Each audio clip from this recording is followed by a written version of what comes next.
so hot, Dad? What? But the aircon is still on. Is it high mode? Yeah. Maybe it needs some cleaning. So let's start to clean this aircon.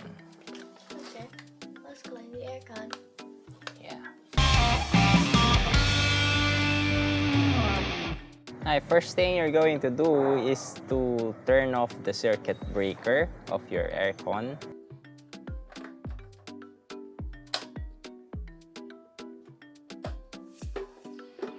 Remove the filter. By opening the front cover of the aircon, you can see the filter inside. Just remove that.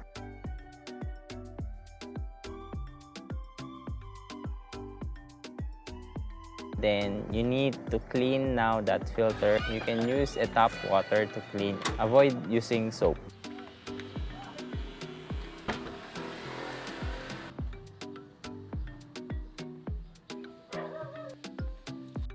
You can pinch or press the hose so that you have a pressurized water for the cleaning of your filter.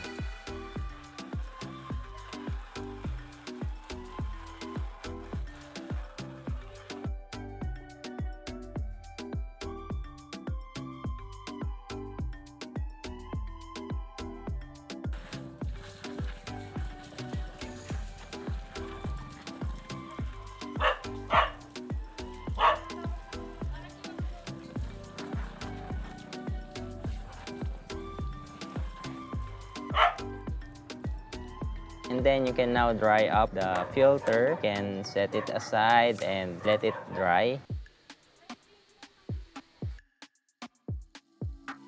You can now clean the other parts of the air conditioning unit. You can wipe it with a tissue or a cloth.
You can now put back the filter on and then close the lid.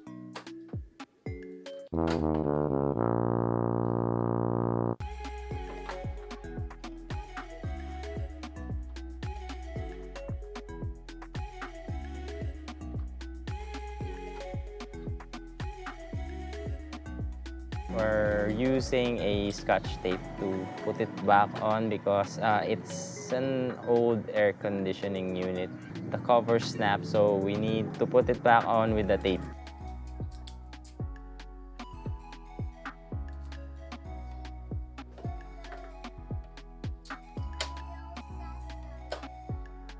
You can now turn on the air conditioning unit.